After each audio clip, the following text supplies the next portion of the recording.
जगद्गुरू संत तुकाराम महाराजांचा पालखी सोहळा रोटी घाट सर करून आता वर आलेला आहे।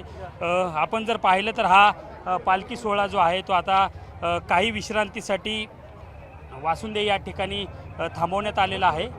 रोटी या ठिकाणी थांबवण्यात आलेला आहे आणि हे पालखी सोहळा जो आहे तो दरवर्षी या ठिकाणाहून जात असतो।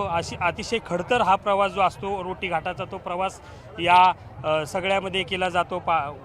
आणि आपल्यासोबत बोलण्यासाठी वारकरी आहेत काही काय सांगाल तुम्ही? आज हे बैलांची जोडी लावण्यात आली नव्हती। आज ही जोडी जगद्गुरू संत तुकाराम महाराज यांच्या संस्थांचीच आहे।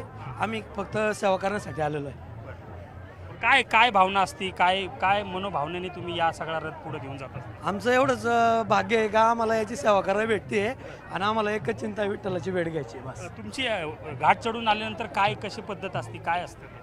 काय नाही, आता घाट चढून आल्यानंतर नाही तर थोडीशी बैल दमलेली असतात ना, इथं आरती होती आणि त्यानंतर पुढे गेल्यानंतर एक अर्धा तासाची विश्रांती असते। हा तुकोबांचा रथ आहे आणि हा रथ जो आहे तो काही काळ या ठिकाणी आरती होती आणि आरती झाल्यानंतर त्याला विश्रांती जी आहे ती पुढे दिली जाते। त्यामुळे मोठी गर्दी जी आहे ती या सगळ्या सोहळ्यामध्ये आपल्याला वारकऱ्यांकडून भाविकांकडून आपल्याला दिसते। आणि हा तुकोबांचा रथ आहे, पालखीचा रथ तो जो पुढं चाललेला आहे आणि वारकरी जे आहे ते अतिशय उत्साहाने या सगळ्या सोहळ्यामध्ये सहभागी होत असतात आणि आपली पंढरपूरच्या दिशेने जाणारे दर मजल करीत ते पंढरपूरच्या दिशेने मार्गस्थ होत असतात। कॅमेरा पर्सन प्रशांत मोहितेसह सुमित सोनोने, न्यूज 18 मराठी, रोटी।